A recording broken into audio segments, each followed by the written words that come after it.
عالم کعبہ ایک رات ہے کہ جس کے لیے بہت سارے فضائل جو ہے وہ ذکر ہوئے ہیں. یہ ایک رات کئی مہینوں کی راتوں سے افضل ہے. اس رات کو خدا اپنے کرم اپنے رحمت سے اس میں وہ دسترخوان ہمارے لیے بچھاتا ہے کہ جس میں سے ہم اگر چاہیں تو اپنی ظرفیت کے حساب سے بہت کچھ جمع کر سکتے ہیں.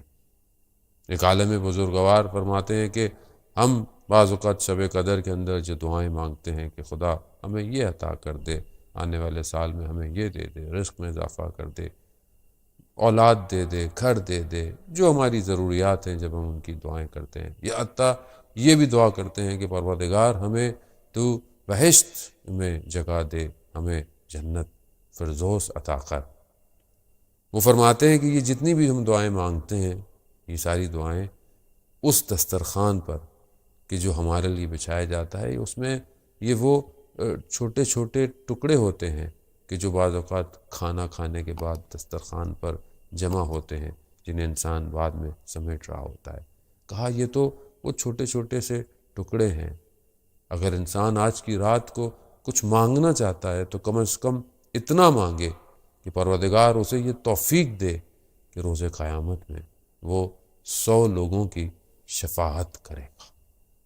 عزیزان محترم، اس رات کی اہمیت کو ہم درک کریں، ہم اس رات کو سمجھنے کی کوشش کریں، اس کے وقت اس کے اوقات کو ہم ضائع نہ ہونے دیں. اس میں بہت سارے اعمال جو ہیں وہ ذکر کیے گئے ہیں، اور یقیناً جو ہے وہ اعمال کو آپ انجام بھی دیں گے اور انجام دے بھی رہے ہوں گے. وہاں پر قرآن کے اعمال، دعائیں، مناجات اور اپنے آپ کو خداوند متعال کے قریب کرنا ہے، اپنی اس ظرفیت کو کھولنا ہے، اپنے دل کے وہ جو انسان نے اپنے اعمالوں سے اس پہ لیر لگا دی ہے اس کو دور کرنا ہے. جتنا انسان کا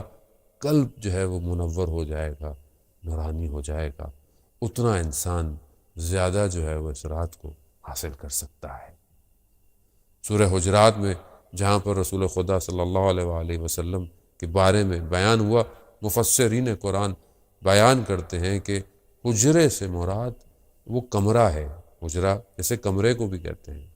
اور انسان کا دل بھی ایک حجرہ ہے. وہ جتنا اس کو پاک کرے گا، جتنا اس کے قلوب اپنے قلب کو صاف کرے گا،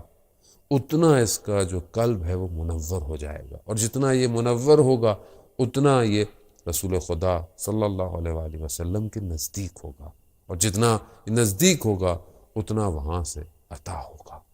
تو آئیے ہم آج کی رات اپنے قلوب کو دنیا کی محبتوں سے، دنیا کی چاہتوں سے، دنیا کی لذتوں سے اس کو صاف کریں، اور اپنے اس قلوب کو منور کریں اس نور سے کہ جو ہمارے پورے وجود کو جو ہے وہ منور کر سکتا ہے اور خداوند متعال کے قریب کر سکتا ہے. اور ان سارے مومنین کے قلوب کا محور جو ہے وہ حضرت علی ابن ابی طالب ہیں، امیر المومنین ہے، کیونکہ مومنین کے امیر ہیں.